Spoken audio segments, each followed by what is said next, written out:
Car किया हुआ गायत्री महामंत्र का उच्चारण सस्वर करेंगे।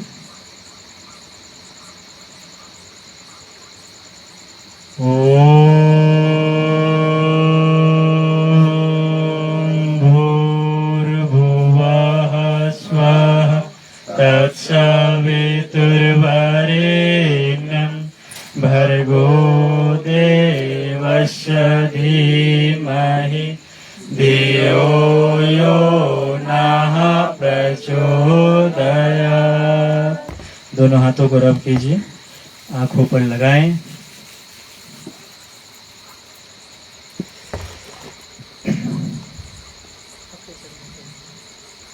आज हम सब दीप यज्ञ का कार्यक्रम करेंगे। प्रत्येक शिविर में गुरुवार को आप सबको उपवास कराया जाता है। गुरु हम सबके जीवन का सार तत्व है ना। अपने जीवन का उन्नयन गुरु के माध्यम से ही होता है, और जिनके गुरु में सदगुरु का आगमन होता है उनका जीवन बनता हुआ चला जाता है ना। तुलसीदास जी ने एक शब्द का यूज किया है, वो शब्द है निगुरा। जिनके जीवन में गुरु नहीं है उन्हें निगुरा कह करके संबोधन किया गया। इसलिए अपने जीवन में सदगुरु का प्रवेश कराएं, और सदगुरु उन्हें ही मिलते हैं जिनकी पात्रता उस अनुकूल होती। हमारे कितने भी दिमाग लगाने से सदगुरु नहीं मिलने वाले। सदगुरु मिलेंगे जिस तरह से परम पूज्य गुरुदेव को उनके गुरु उनके घर पर ही मिल गए, उसी प्रकार से हम भी अपनी पात्रता का विकास करें, अपने अंदर सद्गुणों की सद्विचारों की वृद्धि करें, तो हम सब भी उस सदगुरु को घर बैठे ही पा सकते हैं। पवित्रीकरण से आज के कार्यक्रम का शुभारंभ करेंगे।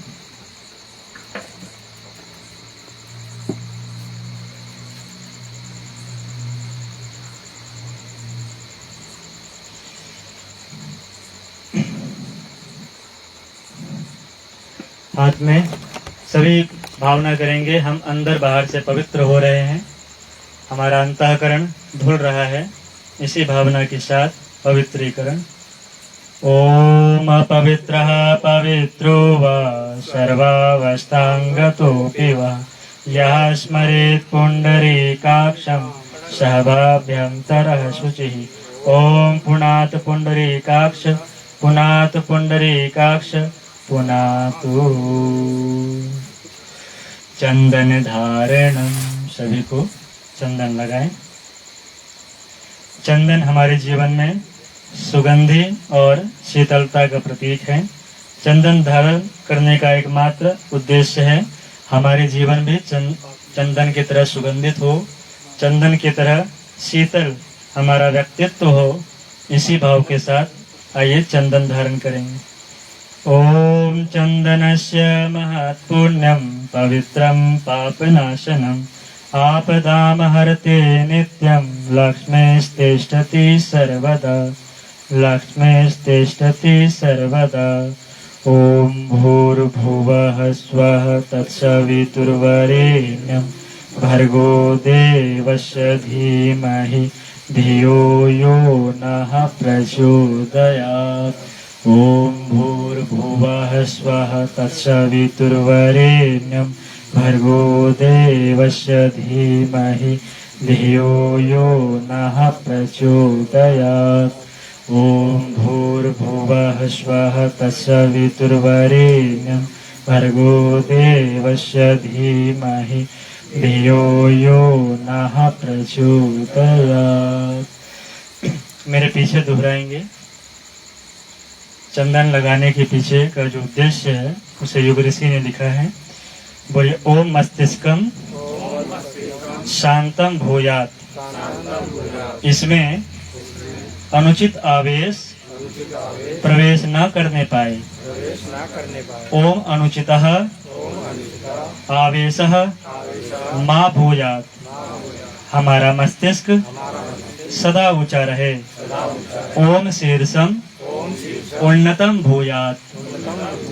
इसमें विवेक सदैव बना रहे।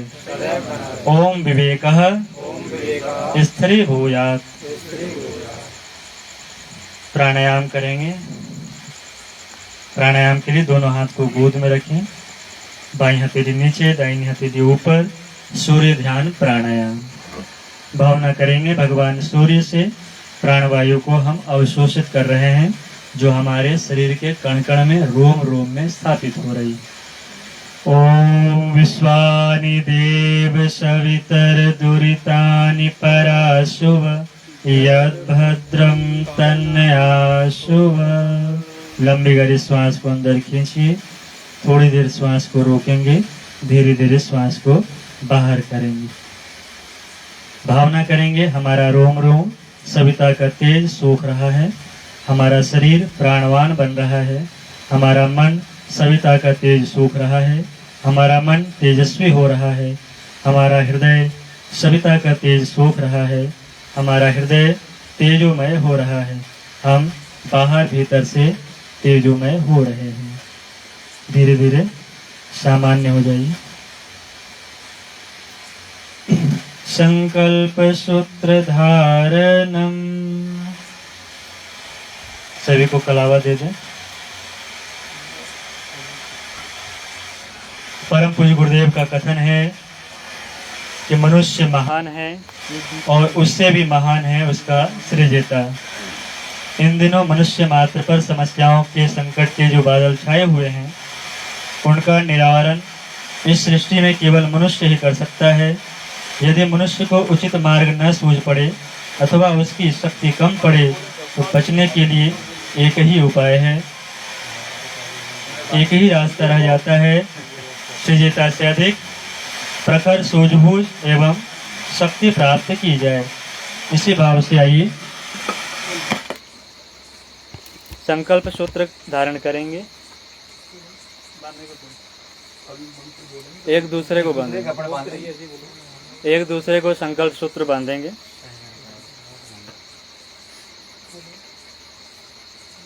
एक दूसरे को संकल्प सूत्र बांधेंगे। Hello hello.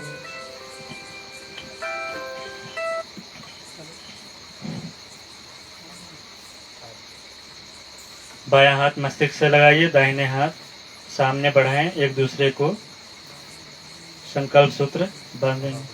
ओम व्रतेन दीक्षा आपनोति, दीक्षा आपनोति दक्षिणाम, दक्षिणाम श्रद्धाम आपनोति, श्रद्धया सत्यमाप्यते, श्रद्धया सत्यमाप्यते। एक दूसरे को बांध लीजिए। ओम भूर्भुवः स्वः तत्सवितुर्वरेण्यं भर्गो देवस्य धीमहि धियो यो नः प्रचोदयात्। ओम भूर्भुवः स्वः तत्सवितुर्वरेण्यं भर्गो देवस्य धीमहि धियो यो नः प्रचोदयात्।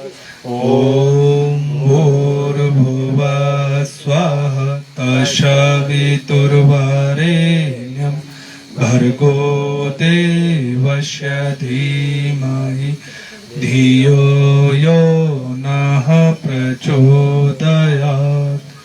ओम भूर्भुवः स्वः तत्सवितुर्वरेण्यं भर्गो देवस्य धीमहि धियो यो नः प्रचोदयात्। संकल्प सूत्र के पीछे का जो उद्देश्य है वो सिर्फ लाल धागा बांध करके सजने संवरने के लिए नहीं। गुरुजी ने कहा था शरीर ऐसा संकल्प लो जिसका कोई विकल्प न हो। संकल्प का अर्थ होता है इसका कोई विकल्प न हो। जैसे भगवान राम ने किए थे कि जब वो हड्डियों के जब पहाड़ देखे थे तो उन्होंने पूछा था ये हड्डियों के पहाड़ किनके हैं, तो उन्हें बताया गया कि ये सारे ऋषि मुनियों के हड्डी के पहाड़। तो उन्हें बहुत क्रोध आया। भगवान के क्रोध दो जगह देखे गए, एक तो उन हड्डियों के पहाड़ को देख करके और दूसरा समुद्र के सामने। दो जगह भगवान राम क्रोधित हुए। उसी समय उन्होंने संकल्प लिया था कि निश्चरहीन करो मही, भुज उठाए प्रण लीन। अपने दाहिने भुजा को उठा करके उन्होंने प्रण लिया कि मैं इस पूरी धरती को असुरों से विहीन कर दूंगा। वो संकल्प है। उसी प्रकार से हमारे जीवन में संकल्प का बड़ा महत्व है। यदि हम सुबह जगने का संकल्प लें तो संकल्प को तोड़े नहीं। यदि सवेरे सोने का यदि संकल्प लें तो संकल्प को तोड़े नहीं। यदि प्राकृतिक आहार पर आने का संकल्प लें तो फिर वो फास्ट फूड की तरफ ना नजर दौड़े, है ना। इस तरह से संकल्प लीजिए, छोटे छोटे संकल्प लेना शुरू कीजिए जीवन में। अणुव्रत इसे गुरुजी ने कहा है। उसके लिए उन्होंने उपासना, साधना, आराधना 3 चीज बताई है। उपासना का मतलब है भगवान के समीप बैठना, किसी श्रेष्ठ महापुरुषों के समीप बैठना और उनके गुणों को अपने अंदर में धारण करना। इसलिए सूर्य के सम्मुख बैठिए और सूर्य के किरणों को के माध्यम से उनकी प्रेरणाओं को धारण कीजिए। सूर्य सदैव रोशनी पहुंचाता है, अंधकार कभी नहीं करता।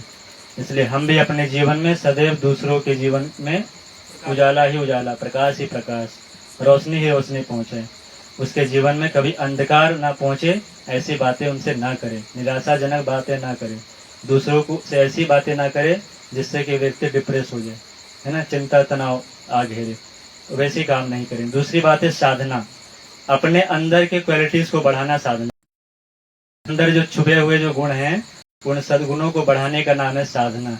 उसके लिए कई साधनाएं, जो नादयोग साधना कर रहे हैं वो भी उसी के भाग हैं, जो मंत्र साधना कर रहे हैं वो भी उसी के भाग हैं, जो ध्यान साधना करते हैं वो भी उसी के भाग हैं, जो गुरु जी के पुस्तकों को पढ़ना वो भी एक साधना है। उन साधनाओं को करें और अपने पात्रता का विकास करें। और तीसरी बात आती है, जब हमारी पात्रता जब विकसित हो जाए तो हम करें क्या उससे। यदि केवल समेट करके रखेंगे तो जैसे कुएं का पानी सड़ जाता है, उसी तरह से हम भी अंदर ही अंदर खोखला होते जाएंगे। तो उसे बांटना सीखिए, जैसे नदी अपने जल को बांटता है, फल वृक्ष अपने फलों को बांटता है ना, मधुमक्खियां अपने शहद को बांटती है। इस तरह से बांटना सीखिए। जो देना जान गया वो देवता बन गया, जो केवल बटोरने वाला है वो असुर है। इसलिए हम देवता बने, ना कि लेवता बने, है ना। देवता के पुत्र हैं तो देवता बने। तो ये 3 संकल्प अपने जीवन में धारण करें कि जब भी बैठेंगे अच्छे लोगों की संगति करेंगे। दूसरा, अपने पात्रता को बढ़ाएंगे, अपने पात्रता को विकसित करेंगे। वैसे चित्र, वैसे कहानी, वैसे मूवी, वैसे गाने नहीं सुनेंगे जिससे हमारा मन पतित होता हो। वैसी चीजों की संगति करेंगे जिससे कि हमारी क्वालिटीज बढ़ती हो। और तीसरा, जब बढ़ जाए तो उसे बांटिए, अपने परिवार में बांटिए, अपने दोस्तों में बांटिए, अपने समाज में बांटिए, लोगों में बांटना सीखिए। जो भी आप धन कमाइए उसे पुण्य कार्य में बांटना सीखिए। जैसे वर्तमान में भी गायत्री तपोभूमि का फिर से जीर्णोद्धार हो, तो वहां पर अपने धन को लगाइए, ताकि आने वाला पीढ़ी कहेगा कि मेरे भी पिताजी, मेरे भी दादाजी वहां पर पैसा लगाए थे। जहां भी पुण्य परमार्थ के काम हो उन कामों में लगाइए। अनाथालय में दीजिए, वृद्धाश्रम में दीजिए, गौशाला निर्माण में दीजिए। जो गौ माता की जो हत्या कत्ल हो रही है, गौशाला वो कुछ ऐसे समाज को दें। अधिक से अधिक बांटिए। आप यदि 1 मुट्ठी बांटेंगे तो 1000 मुट्ठी आपके पास आएगा। बांटने में कंजूसी ना करें। कृपणता यदि त्यागेंगे तभी हम सामर्थ्यवान बन पाएंगे। हम लोग केवल बटोरने में बस लगे हुए हैं। तो बटोरने वाली मनोवृत्ति को हटाइए और बांटिए। जो भगवान हमें पैदा करके धरती में भेजे हैं वो हमारे सारे संसाधन पैदा करके रखे। कोई भी हाथी आज तक कमाने नहीं गया, लेकिन हाथी ऐसा विशाल काय जो जानवर है उसका भी पेट भगवान भर रहा है। छोटा सा जीव चींटी है, उनका भी पेट भर रहा है। तो हम तो 4 रोटी खाने वाले हैं, हमारा तो पेट भगवान भर ही देगा। भगवान पर भरोसा तो करके देखे। तो भगवान पर भरोसा करना सीखें और अपना अधिक से अधिक कमाई परमार्थ के कार्य में लगाइए, जहाँ अच्छे कार्य हो रहे हैं। दूसरा काम है समय दान। जो आप अपने अंदर की क्वालिटीज जो बढ़ाएंगे उसको लोगों में बांटिए। जो प्राकृतिक चिकित्सा की जो विद्या सीख के आप लोग जा रहे हैं उस विधा को बांटिए अपने परिवार में, अपने समाज में, अपने मोहल्ले में। लोगों को आप ना समझा सकें तो यहाँ पे में उससे फिर और लोग सीखेंगे, लाभान्वित होंगे। तो अच्छे विचार को सीखिए, अच्छे विचार को बांटिए। यही है संकल्प। यदि ये कर पाए तो इस धागे को बांधिए, वरना इस धागे को बांधने का फिर कोई मतलब नहीं। इसको आगे इसलिए बांधा जाता है कि हर काम आदमी इसी हाथ से करते हैं, तो हर बार इस पर नजर पड़ती रहे। और वो लोग जो है एक एक कलावा पूरे मोटे मोटे बांधते हैं, वो सब दिखावटीपन ना करे। 3 धागा बांधे और 2 गांठ लगाइए। पहला धागा उपासना, दूसरा धागा साधना, तीसरा धागा आराधना। 2 गांठ लगाएंगे। पहले गांठ अंशदान, दूसरे गांठ समय दान। ये हमें ये बताता रहेगा कलावा। ठीक है। कलश पूजनम, कलश पूजन करेंगे। कलश में संपूर्ण विश्व ब्रह्मांड के अधिपति देवता विराजमान होते हैं। कलश में सभी देवताओं का आवाहन करें। सभी हाथ जोड़ लेंगे। सभी समुद्र, सभी नदियां, सभी देवता इस कलश में विराजमान हो। इसी भावना से कलश प्रार्थना करेंगे।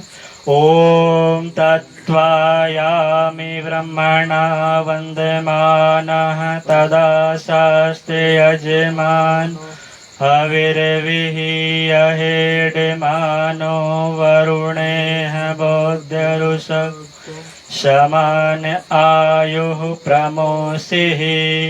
ॐ मनो ज्योतिर्जुषितामाजयस्य बृहस्पतिर्यज्ञमिमं तनोत्वरिष्ठं यज्ञवंशमिमं ददातु विश्वे देवास इहिमादयन्तामों प्रतिष्ठा। ॐ वरुणाय नमः। आवाहयामि स्थापयामि ध्यायामि। गन्धाक्षतं पुष्पाणि धूपं दीपं नैवेद्यं समर्पयामि ततो नमस्कारं करोमि। दीपपूजनम्। ॐ अग्नेनय सुपथाराय अस्मान् विश्वाणि देववयुणानि विद्वान् युजोदस्मज्जुहुराणमेनु भूयिष्ठां ते नमोक्तिं विधेम। ॐ ज्योतिपुरुषाय नमः। आवाहयामि स्थापयामि ध्यायामि। गुरु वंदना।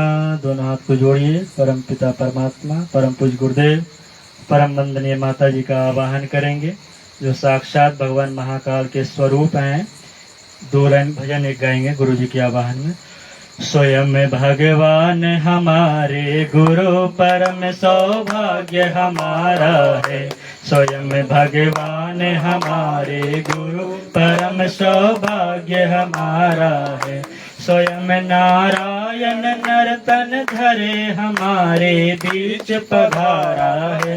स्वयं नारायण नर्तन धरे हमारे बीच पधारा है। स्वयं भगवान हमारे गुरु परम सौभाग्य हमारा। स्वयं भगवान हमारे गुरु परम सौभाग्य हमारा है।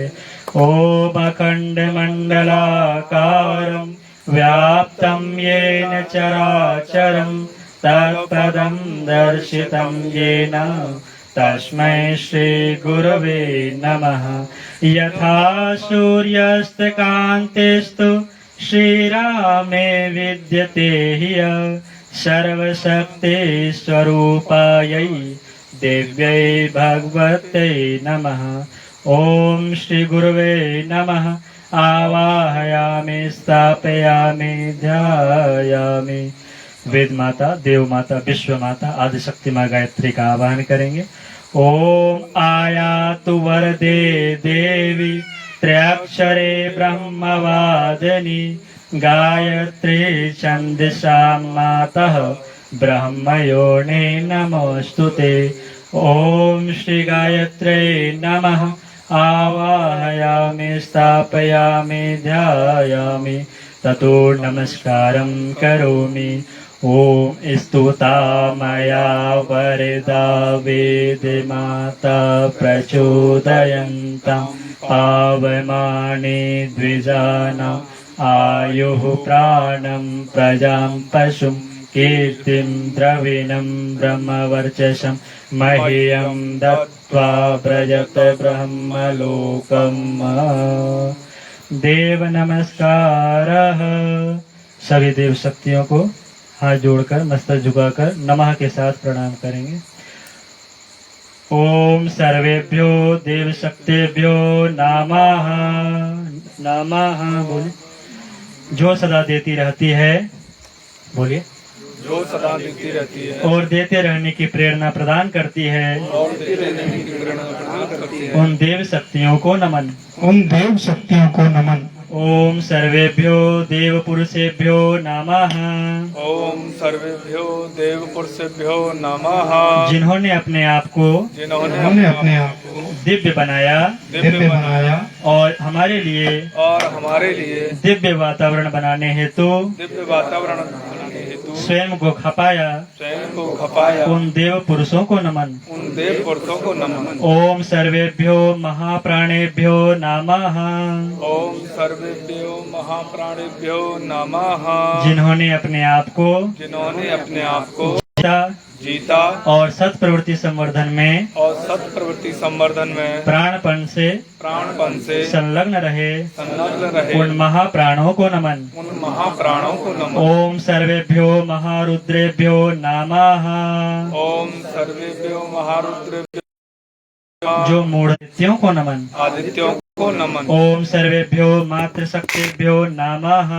ओम सर्वेभ्यो मातृशक्तिभ्यो नमः। माता की मूर्ति शुभ सद्भाव जगाने वाली, शुभ सद्भाव जगाने वाली, कुपुत्रों को सुधारने वाली, कुपुत्रों को सुधारने की जिनमें सुसंस्कारों की सुवास भरी है, श्वास भरी है, जो हर संपर्क में आने वाले को पुण्य प्रेरणा प्रदान करती है।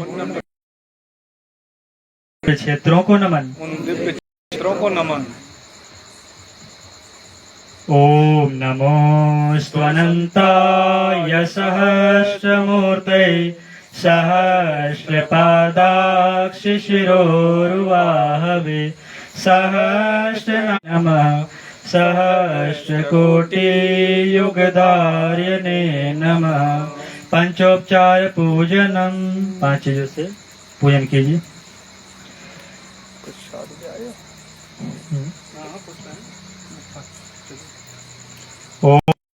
ओभ्यो देवेभ्यो नमः। गंधाक्षतम पुष्पाणि धूपम दीपम नैवेद्यम समर्पयामि। बैठ जाइए।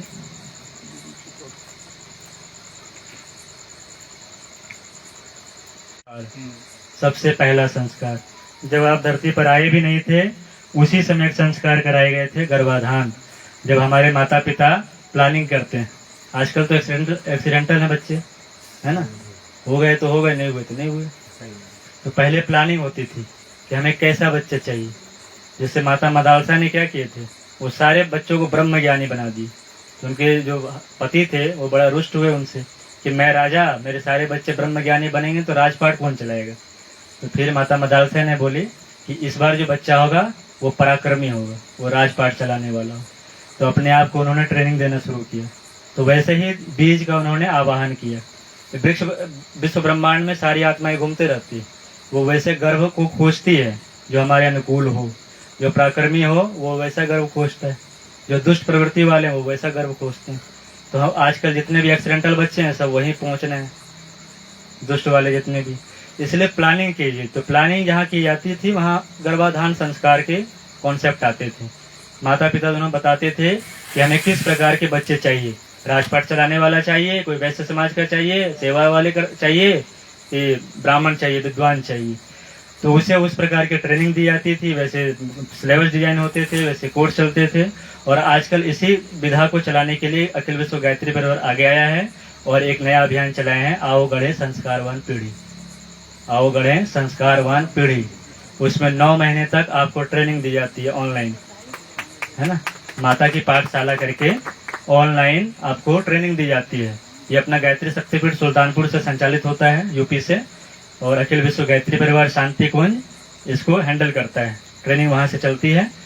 और आप में से भी किन्हीं को यदि ऐसा हो, आपके परिवार में किन्हीं को ऐसा ट्रेनिंग लेना हो, 5 महीने गुजर भी गए हो, कोई दिक्कत ना हो, जहाँ होश आ जाए वहीं से शुरू कर दीजिए चलना आगे, है ना। तो वहां से माता की पाठशाला आओ गढ़े संस्कारवान पीढ़ी का भाग बनिए। और आने वाला पीढ़ी जो है वो सदविचारों वाली पीढ़ी। जो भी उस अनुकूल नहीं होगा, जैसे बीज वातावरण के अनुकूल नहीं होता है तो प्रकृति उसे रौंद के समाप्त कर देती है, उसी तरह से आने वाला मनुष्य यदि उस वातावरण में सर्वाइव नहीं कर पाएगा तो समाप्त हो जाएगा। डायनासोर आज के प्रकृति में नहीं सेटल हो पाया तो समाप्त हो गया। इसी तरह से आने वाले तमाम तरह के जीव जंतु जो कि समाप्त हो रही है धीरे धीरे। एक दिन हम भी इतिहास के पन्नों में बस कहीं छिपे रहेंगे, हमें तो कोई पढ़ने वाला भी नहीं होगा। हमारे जो वास्तविक महापुरुष है उन्हें दबा दिया गया, मुगलों आगे बढ़ाया गया है ना। तो हमारे जो राजपूत जितने घराने थे सबको दबा दिया गया महाराणा प्रताप को, तो हमें कौन याद करेगा। तो इसलिए अपने इतिहास को बनाना है तो ऋषियों के परंपरा को अपनाइए, हाँ। और संस्कार का जो गुरुजी ने अर्थ बताया है कि जिस प्रकार से हम धातु को जमीन से निकालते हैं और उसका परिमार्जन करते हैं, उसका शोधन करते हैं, कैसे? आग में तपा करके। जब आग में तपाते हैं तो फिर उसका परिमार्जन होता है, फिर उसे सुनार ले आते हैं, उसे पीटते हैं, फिर तरह तरह के आभूषण बनते हैं, फिर हम पहनते हैं। तो हमारा जो मनुष्य जीवन है वो भी कई जन्मों के संस्कार को लेकर के आगे आता है। हम कई जन्म में सर्प भी बने, बिच्छू बने, छिपकली भी बने, तरह तरह के जो अधम जाति के जीव है वो सब बने हम लोग 84 लाख योनियों में। उन सारे 84 लाख योन, एक बॉल है, बॉल को आप कहीं घड़का दें तो जितने रास्ते में पड़ेंगे धूल कण कीचड़ कादे सबको, गोबर मिट्टी सबको अपने में लपेटता हुआ आपके पास आएगा वो। उसी तरह से जीवात्मा है, वो सभी जितने भी शरीर में जाते हैं उन शरीरों के गुण को ले लेकर के आगे बढ़ता है ना, उन सभी प्रवृत्तियों को आगे लेके बढ़ता है। उसको धोने का एकमात्र साधन है संस्कार। तो संस्कार के माध्यम से उन संस्कारों को धुला जाता है।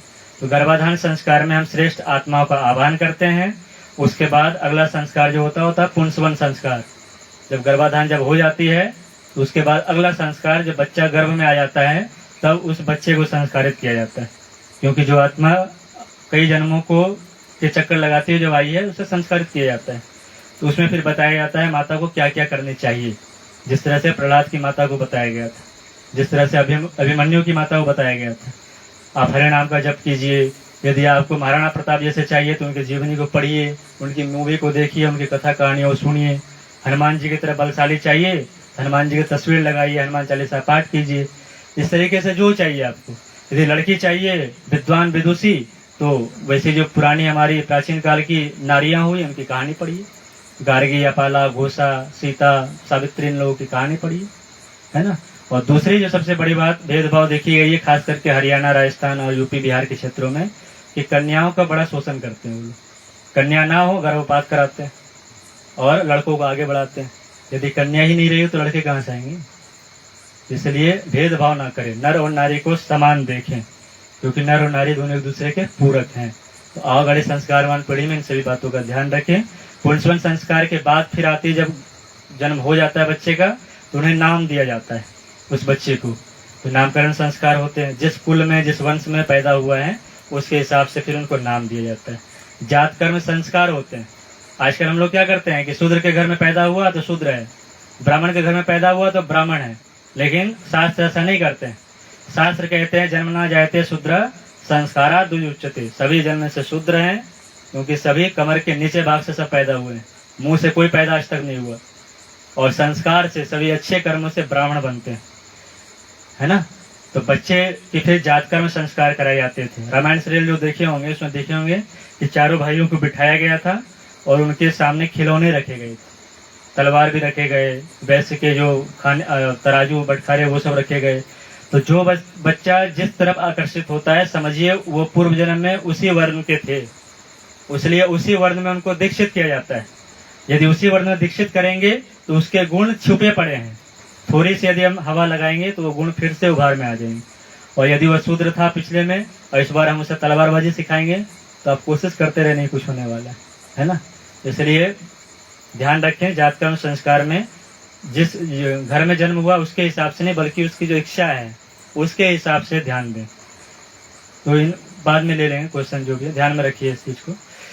तो उसके बाद जात कर्म होती है, नामकरण संस्कार होती है, फिर जब बच्चा जब पढ़ने की उम्र क्या होता है फिर होती है विद्यारंभ संस्कार, है ना। तो विद्यारंभ संस्कार के लिए ओम का उच्चारण, पहले तो ABCD थी नहीं, पुराने समय में तो क ख ग अ यही थी, तो ओम लिखवाते हैं या गायत्री मंत्र लिखवाते हैं। हाथ को पकड़ करके बच्चे को ओम लिखना सिखाते हैं। जिस ओम से तुम्हारी उत्पत्ति हुई है उस ओम को पहले जानो, उस ओम को लिखवाते हैं और 4-5 बार उस पर करवाते हैं। और गणेश जी जो विवेक के देवता हैं और विद्या की देवी सरस्वती, दोनों की पूजन होती है कि बच्चे के दिमाग में सद्विचार सद्विवेक का जागरण हो। यह विद्यारंभ संस्कार कराते हैं। विद्यारंभ संस्कार के बाद फिर दीक्षा संस्कार होती है, नहीं इसके पहले एक मुंडन संस्कार होती है। मुंडन संस्कार का क्या तात्पर्य है कि बच्चा जब गर्भ से जन्म लेता है तो कईयों के बाल होते हैं, कईयों के नहीं होते। बाल जो है हमारे पाश्विक प्रवृत्ति का प्रतीक है, पशु के प्रवृत्ति है ना, पशु प्रवृत्ति का प्रतीक है बाल, इसलिए बालों को पूरा छिल करके बाहर कर दिया जाता है। और हमारा बुद्धि ही हमें अच्छा और बुरा बनाता है। तो उससे शिक्षा यही लेनी चाहिए कि हम अपने दुर्विचारों को अब समाप्त कर दिए हैं और जो भी विद्या ग्रहण करेंगे वो सद्विचार सत्प्रेरणा देने वाली होगी। इसलिए हम कराते हैं मुंडन संस्कार और फिर हल्दी का लेपन करते हैं और स्वास्थ्य का चिन्ह बनाते हैं मुंडन, है ना, कपाल पर बनाते हैं। तो ये मुंडन संस्कार का उद्देश्य है।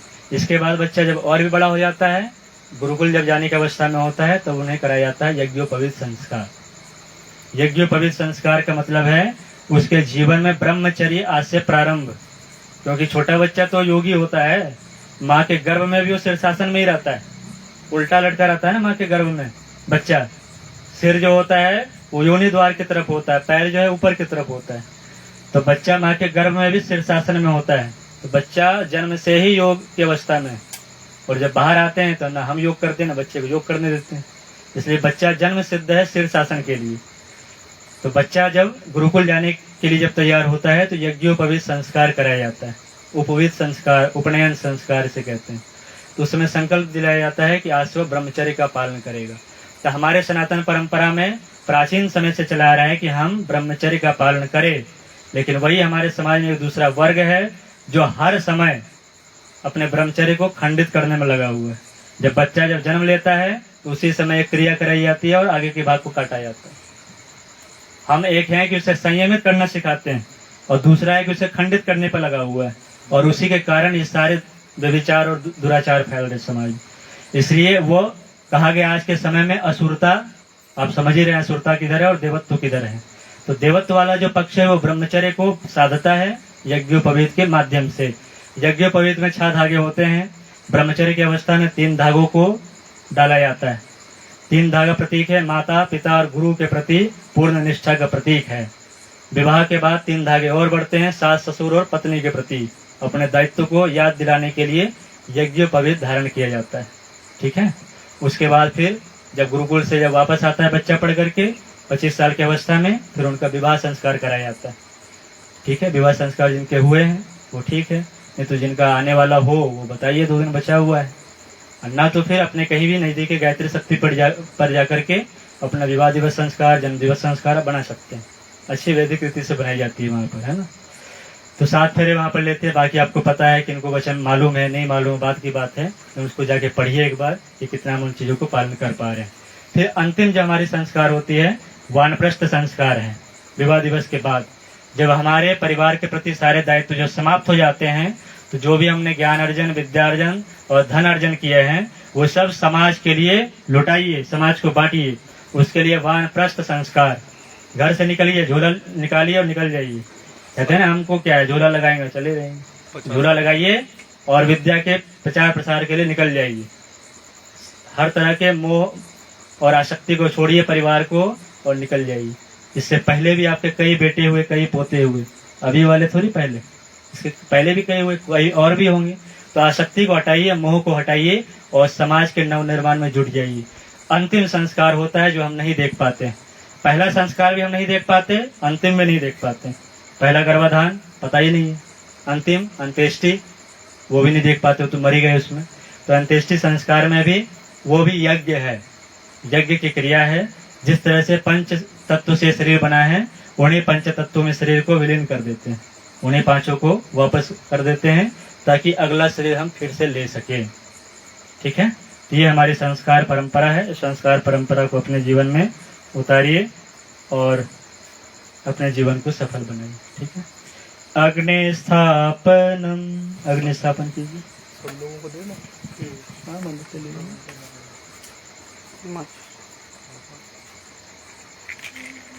पंखा बंद करवा दें। ये पंखा बंद करो। हाँ,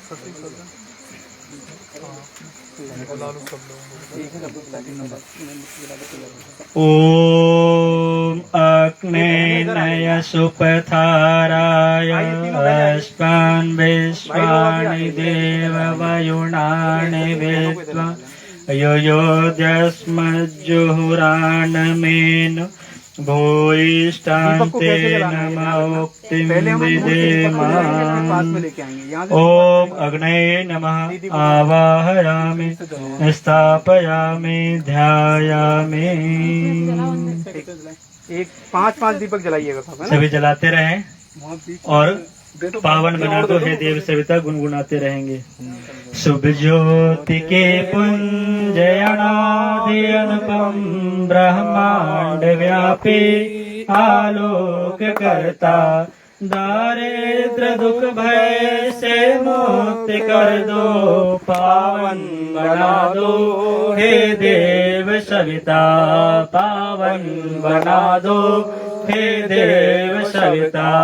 ऋषि देवताओं से नित्य पूजित हे भर्ग भव बंधन मुक्ति करता स्वीकार कर लो वंदन हमारा पावन बना दो हे देव सविता।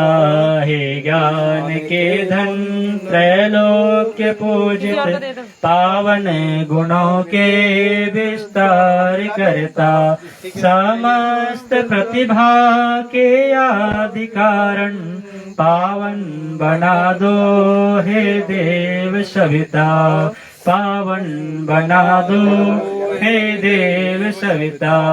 हे गूढ़ अंतः करण में विराजित तुम दोष पापा निसंहार करता शुभ धर्म का बोध हमको करा दो पावन बना दो हे देव सविता पावन बना दो हे देव सविता।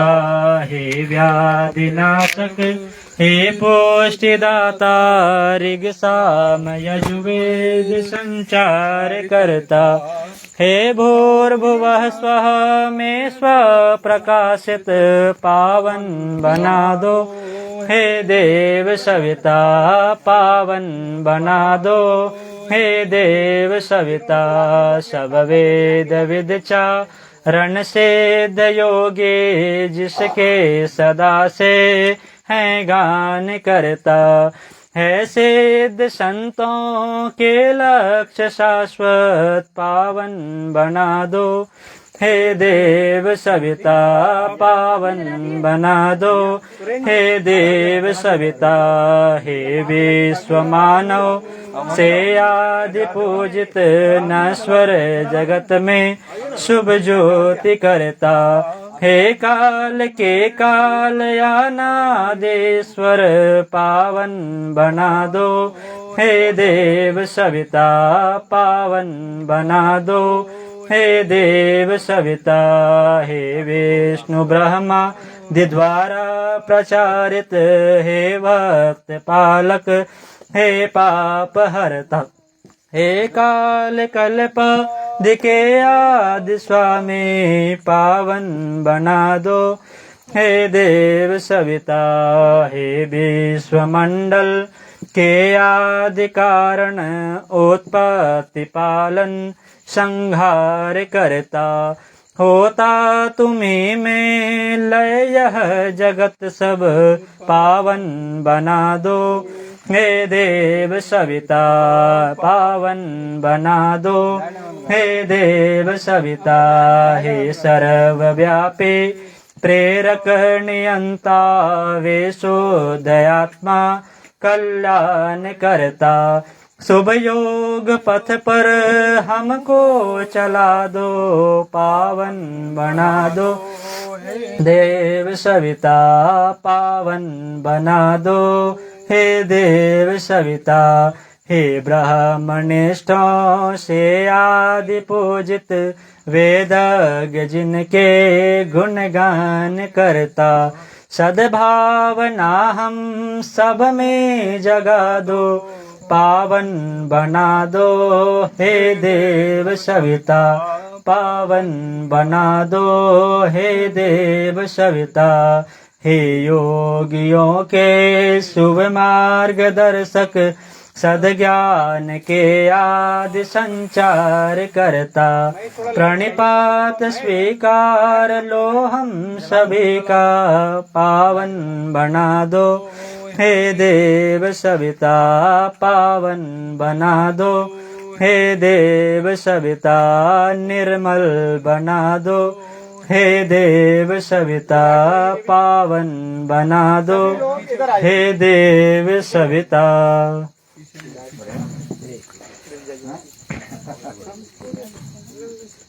गायत्री मंत्र सब बोलते रहिए, लाइन से आ जाइए। ओम भूर्भुवः स्वः तत्सवितुर्वरेण्यं भर्गो देवस्य धीमहि धियो यो नः प्रचोदयात्। ओम भूर्भुवः स्वः तत्सवितुर्वरेण्यं भर्गो देवस्य धीमहि धियो यो नः प्रचोदयात्। ओम भूर्भुवः स्वः तत्सवितुर्वरेण्यं भर्गो देवस्य धीमहि धियो यो नः प्रचोदयात्। ओम भूर्भुवः स्वः तत्सवितुर्वरेण्यं भर्गो देवस्य धीमहि धियो यो नः प्रचोदयात्। ओम भूर्भुवः स्वः तत्सवितुर्वरेण्यं भर्गो देवस्य धीमहि धियो यो नः प्रचोदयात्। ओम भूर्भुवः स्वः तत्सवितुर्वरेण्यं भर्गो देवस्य धीमहि धियो यो नः प्रचोदयात्। ओम भूर्भुवः स्वः तत्सवितुर्वरेण्यं भर्गो देवस्य धीमहि धियो यो नः प्रचोदयात्। ओम भूर्भुवः स्वः तत्सवितुर्वरेण्यं भर्गो देवस्य धीमहि धियो यो नः प्रचोदयात्। अपने अपनी जगह पर बैठ जाइए। अपने मोबाइल से फोटो ले सकते हो। बाद में ले लेंगे, बैठ जाइए 10 मिनट बाद। अभी थोड़ा ये भी प्रक्रिया पूरी हो जाए थोड़ी सी।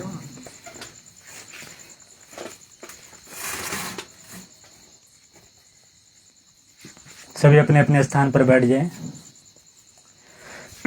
एक भजन कर लें, उसके बाद फिर भगवान कृष्ण का पूजन करेंगे।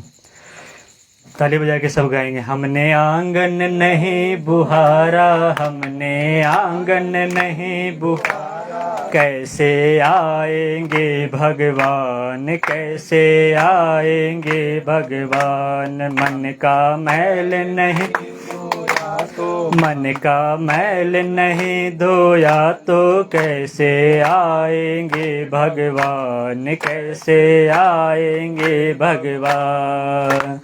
हर कोने कलमस कसाय की लगी हुई है ढेरी, हर कोने कलमस कसाय की लगी हुई है ढेरी। नहीं ज्ञान की किरण कहीं है, हर कोठरी अंधेरी। नहीं ज्ञान की किरण कहीं है, हर कोठरी अंधेरी।